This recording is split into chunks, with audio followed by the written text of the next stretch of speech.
afternoon class. Today we will discuss the applications of the Gauss's law. We have the four types of the applications of the Gauss's law. The first one is the electric intensity due to a line distribution of a charges.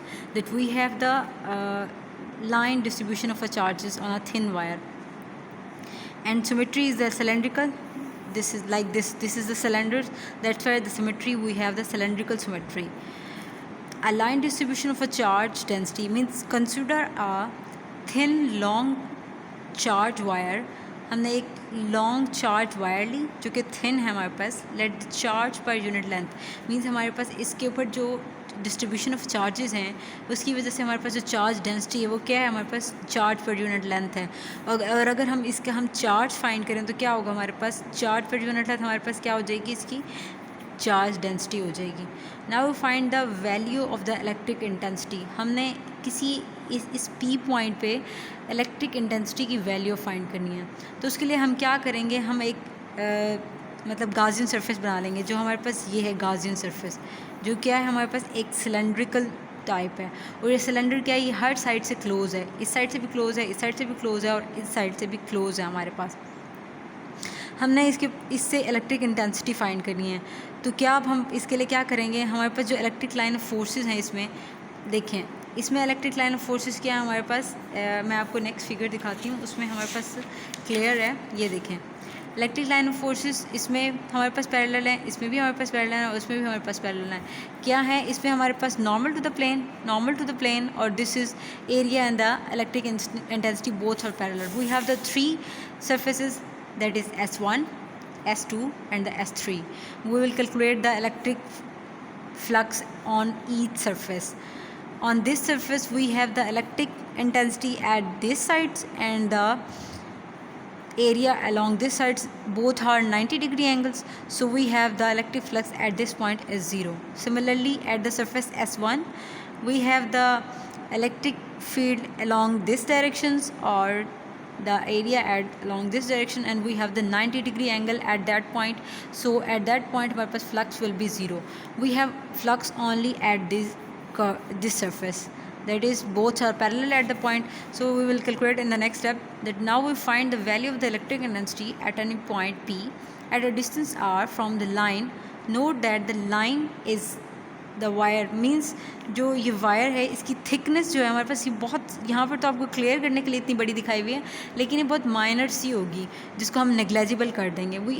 हमने imagine किया एक cylinder जिसका क्या है हमारे पास radius r, जिसकी length क्या है हमारे पास l as actually shown figure, जैसा कि हमें एक फिगर में दिखाया गया है. If E1, E2, E3 be the values of the electric intensity. अब क्योंकि हमारे पास थ्री सरफेस थी, हमने थ्री सरफेसेस में उसको डिवाइड कर दिया. उसकी एक फर्स्ट अपर सरफेस, एक लोअर सरफेस और एक इसकी जो कर्व्ड साइड पर सरफेस है वो. तो हर सरफेस पे हमारे पास जो इलेक्ट्रिक फील्ड होगा वो क्या होगा, E1, E2, E3 the value of the electric intensity at the surface S1, S2 and S3 representatively then respectively हमारे पास ये शो है. Then the flux through the whole surface is given by, हमने flux पीछे electric flux find किया था. Electric flux क्या था, phi is equal to surface integral E dot DA. अब क्योंकि हमारे पास थ्री सरफेसेज हैं तो उसके लिए हमारे पास टोटल फ्लक्स होगा वो phi is equal to phi 1 plus phi 2 plus phi 3. तो उनका हम इलेक्ट्रिक फ्लक्स लिखेंगे सरफेस इंटेग्रल 1 के लिए हमारे पास E1 D डॉट DA और 2 के लिए E2 डॉट DA और E3 डॉट DA. ये मैंने आपको फिगर में क्लियर किया है. ये देखें ये हमारे पास फिगर है. इस फिगर में हमारे पास क्लियर है कि इधर हमारे पास इलेक्ट्रिक इंटेंसिटी एरिया के परपेंडिकुलर है तो E डॉट DA हमारे पास कॉज 90 डिग्री होगा, 0 हो जाएगा. इधर भी हमारे पास इलेक्ट्रिक इंटेंसिटी एरिया के परपेंडिकुलर है तो हमारे पास E डॉट DA के दरमियान जो एंगल होगा वो 90 डिग्री होगा. तो कॉज क्या हो जाएगा हमारे पास, कॉज हमारे पास 0 हो जाएगा. और इधर हमारे पास ये दोनों पैरेलल हैं तो कॉज हमारे पास 0 होके वो हमारे पास मैक्सिमम वैल्यू आ जाएगी. ये देखें E1 DA cos 90 degree, E2 DA cos 90 degree और E3 DA cos 0 हमारे पास आ जाएगा. The phi is equal to हमारे पास क्या है 0 प्लस 0 प्लस क्या है थर्ड की हमारे पास वैल्यू आ गई. E3 is the magnitude of electric intensity at the cylindrical surface. हमारे पास थर्ड सरफेस पे E3 जो था वो मैग्नीट्यूड है इलेक्ट्रिक इंटेंसिटी का।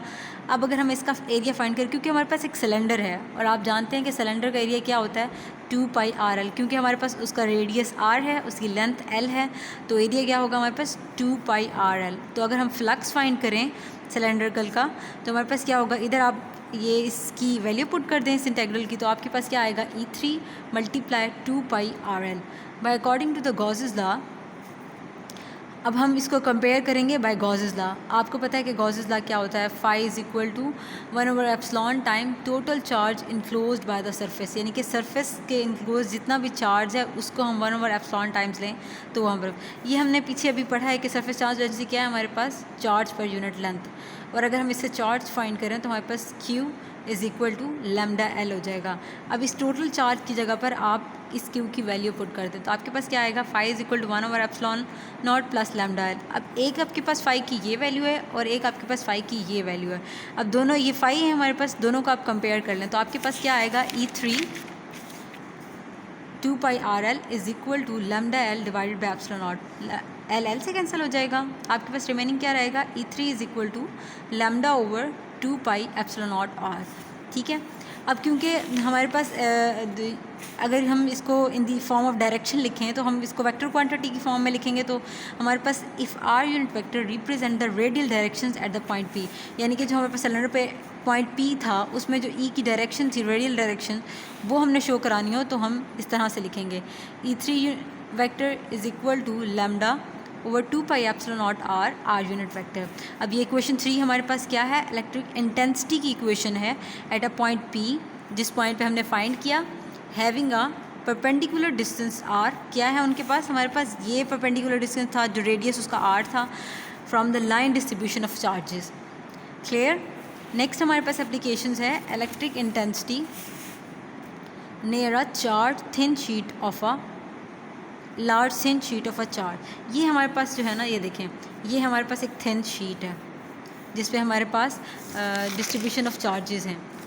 ठीक है, तो हम क्या कंसीडर करेंगे, और हमने ना इसको एक एक्सिस के लॉन्ग कंसीडर कर लिया। सपोज़ कर लें कि हमारे पास एक्सिस के लॉन्ग है, मैंने यहाँ पर शो नहीं कराया लेकिन ये एक एक्सिस के लॉन्ग हमारे पास कंसीडर किया हमने थिन शीट। तो जब एक एक्सिस की हमने अलॉन्ग इसको थिन शीट कंसीडर किया तो ना ये वाई पे डिपेंड करेगा ना हमारे पास ये जेड पे डिपेंड करेगा। और ये हमारे पास जो ये गाजियन सरफेस हमने बनाई है ये इसके ऊपर ये हमारे पास पैरेललोपिपेड है, जो हमने एक थिन शीट बनाई है ना, ये पैरेललोपिपेड है हमारे पास। और पैरेललोपिपेड का एरिया क्या है हमारे पास, सिस्टम ए है। अच्छा, अब हमने यहाँ पर इसका वही इलेक्ट्रिक इंटेंसिटी फाइंड करनी है। Consider a flat thin sheet of a charge infinite in extent, मतलब हमारे पास एक थिन शीट है जिसपे हमारे पास इन्फिनाइट एक्सटेंट चार्जेस हैं हमारे पास।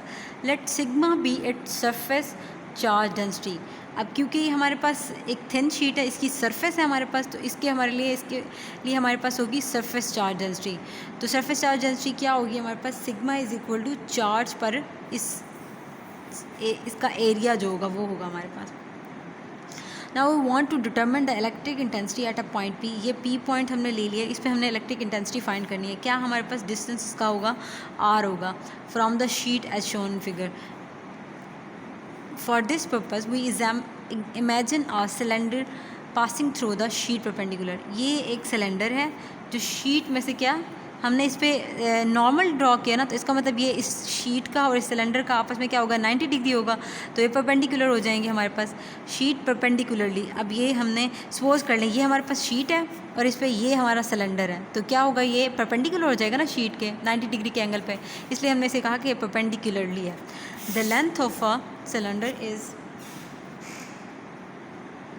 the length of the cylinder is 2r and passing through the center of the sheet। हमारे पास इस सिलेंडर की जो लेंथ है वो हमने रखी है 2r, passing through the centre of the sheet के क्या सेंटर से, बिल्कुल सेंटर से पास कराया। अब ये तो हैंड मेड मैंने एक फिगर बनाई है तो उसकी वजह से इतनी क्लियर नहीं है, जो अगर हम कंप्यूटर बेस देखें तो वो बिल्कुल उसके इस शीट के बिल्कुल सेंटर से पास हो रहा है ये cylinder. As shown in figure, the area of each end face of the cylinder is note that the electric intensity is uniform near the sheet. कि हमारे पास इलेक्ट्रिक इंटेंसिटी यूनिफॉर्म होगी नियर द शीट. कैसे? ये देखें, ये हमारे पास area along this direction है और इसमें जो इलेक्ट्रिक फील्ड अप्लाई हो रही है वो भी इस डायरेक्शन है. ठीक है. सेकंड सरफेस देखें, ये हमारे पास एरिया है, ये हमारे पास एरिया है इसका, और ये हमारे पास इलेक्ट्रिक इंटेंसिटी है. और क्योंकि ये उन्होंने कहा कि हमारे पास हर एक जो सरफेस है उस पर हमारे पास जो इलेक्ट्रिक इंटेंसिटी होगी वो सेम रहेगी, वो ई ही रहेगी, चाहे वो सरफेस S1 है, चाहे वो सरफेस S3 है, चाहे वो सरफेस S2 है. और क्योंकि एक पैरेलल है तो उसमें जो उसका एरिया होगा वो भी सेम रहेगा. इसका एरिया भी A होगा, इसका एरिया भी A होगा और इसका एरिया भी A होगा. तो हमने टोटल फ्लक्स अगर लिखना हो तो हमारे पास टोटल फ्लक्स क्या है? हमारे पास surface integral E dot D ए.